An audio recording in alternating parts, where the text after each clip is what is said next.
Welcome back, everybody. A lot of us have heard of the Guide Dog Foundation or America's Vet Dogs. The Guide Dog Foundation is more than 75 years old, and they have trained and placed guide dogs and service dogs to provide increased independence and enhanced mobility to individuals who are either blind, have low vision, or other disabilities. And then when we talk about the America's Vet Dogs, that was created in 2003. It's a service program for the dogs created to provide enhanced mobility and renewed independence to United States veterans. And here to talk to me a little more about both of these programs, I want to say good morning to Lauren Cobb. She is a guide dog mobility instructor. Thank you, Lauren, for being here with this morning. It's great to have you with us.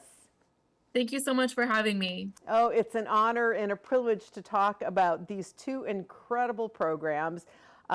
First of all, I was just mentioning to you a few minutes ago when I was doing some reading on the foundation and the American Vet Dogs program.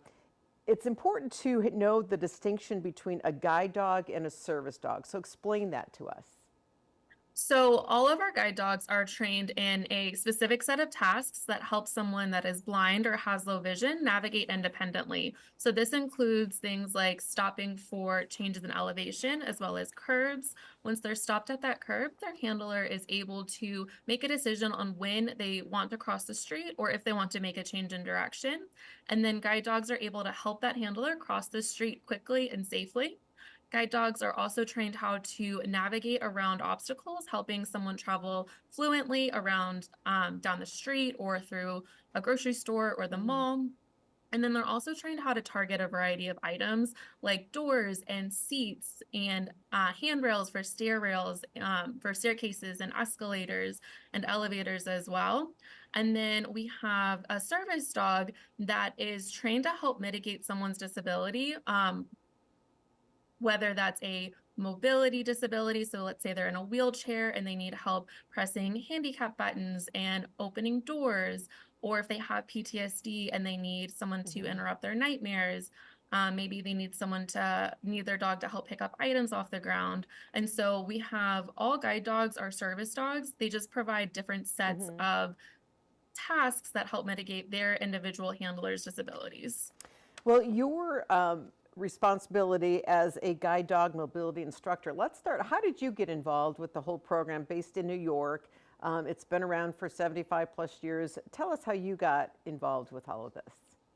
I got started as a college student at the University of Georgia. So I saw puppy raisers on campus with these little puppies in their yellow vest. It's very distinctive. And I was looking for volunteer opportunities as a freshman. And so I went to a program and I got to learn all about Guide Dog Foundation and how to become involved. And so I got my first puppy to raise as a sophomore in college.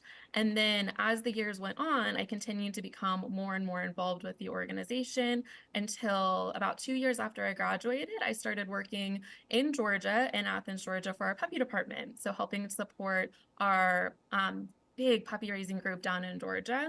And then a few years after that, I was looking to see what else I could do to progress my career and how else I could be involved in the organization. So I applied for the guide dog instructor apprenticeship. And so it's a 3-year apprenticeship that I completed starting in 2020. Wow. So your heart and your passion is really there. And you know, you can hear it in your voice. And I mentioned the foundation was founded in 1946 in Forest Hills, New York. And the campus there is absolutely beautiful. And I know the training and bringing the handlers in and everything that takes place. There's so many different things as well as volunteers, and we're going to get to that in just a minute. But let's talk about the puppy raising. Very interesting how all of this is done. So all of our puppy raisers, you don't need any sort of background in training dogs or having had dogs before. You can have absolutely no dog training experience, and you are paired with a puppy advisor that will teach you everything that you need to know about what it means to puppy raise. And so our puppy raisers set the foundation for all of the dogs in our program to have good house manners, to be housebroken and have good relieving habits. And then our puppy raisers also take them out into public places that are age appropriate for the dog and teach them how to behave while in public and expose them to a variety of things that will be helpful for the dog in their future. So going to train stations and going to the grocery store and teaching them how to settle in, for me, college classes, or when you go to the movie theater, and really setting a solid foundation for our dogs before they come in to learn all of their formal task training. So that puppy raiser, kind of their foster family till they're about 12 or 14 months old, the Hmm. handoff then to the foundation and saying goodbye. I mean, that the puppy raiser has to have a huge heart to say goodbye, but to know the puppy's going to camp now and they're doing this for such a vital reason. I mean, that's got to be Hmm. emotional on both sides.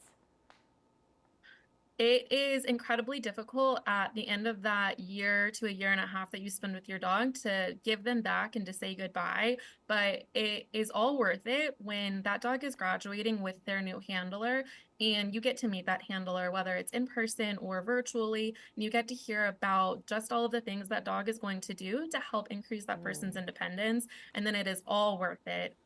All the sleepless nights when the puppy was itty bitty and needed to go out all night, all of that time you spent bonding and learning with that dog, it's all worth it when you hear just what they get to do for their future handler. And when you see that dog eventually matched with their handler, and these people that need these dogs that can't see, they know that they're getting a dog that's going to change their life and how they are at the training facility. I mean, it's magic that happens there. It's beautiful what happens there. How long how are the matches made? So throughout the dog's puppy raising, they they really document everything that that dog does, what their preferences are, what they like to do, maybe some of the areas that they don't enjoy the most. And then we look at our clients and we see what their goals are, what environments that they'll be working in, and then what they're looking for in their future service dog. And we do the best that we can to match them up. So, pairing dogs that thrive in city environments with clients that live in Manhattan, for example, or dogs that really enjoy working in rural environments and clients that work in rural environments. And so, we'll do our best that we can to pair those dogs up. Hmm. And then, once we have decided on what dog would be a good match for what individual, they're invited to complete a 2-week class here on our campus in Smithtown. For the most part, all of our clients come to our campus to do 2 weeks of training where they learn everything from how to take care of their dog, how to feed it, walk it, Hmm. how to live life with it, as well as all of the tasks that that dog will perform for them and how they can work together as a team. Well, Lauren, as we're wrapping up, I know volunteers are always needed, whether it's for a toy drive or for a sewing club or to raise puppies here in Nebraska and help out. How can our viewers help with this incredible foundation for the people that need the dogs, whether it's they're visually impaired or maybe it's an American veteran coming back from war that needs a guide dog? How can we help out? So we are always looking for individuals that can volunteer their time, whether that is virtually through things like holding drives for items that we need. We have an Amazon wish list that anyone can go to and buy things that like treats and toys that will help benefit our dogs while they're in the puppy homes or in formal training, or once they go out to their clients. And then are always looking for people that can hold don't drives for donations. And so Hmm. we place all of our dogs with their clients at no cost to their client. And so it's really important also that we are fully functional because of donations from the generous public. So we're always looking for things like that. Or if you're interested in puppy raising, whether that's part-time puppy raising, where perhaps you only have the dog for a weekend, or if you're interested in starting a puppy from 8 weeks to a year and Hmm. a half, where we have those long-term commitments as well. Perfect. Well, Lauren, you have found your calling in life and helping people. The ripple effect of what you do is just amazing. We are going to put all the information on our website and get a lot of people here in Nebraska to reach out to your organization as well. So thank you for sharing just a smidge of everything that takes place through the foundation and with the American Vet Dogs as well. So thank you for being here with us this morning. Thank you so much for having me. Oh, you are so welcome, Lauren. And we will have that information on our website a little bit later on. So stay with us, friends. A lot more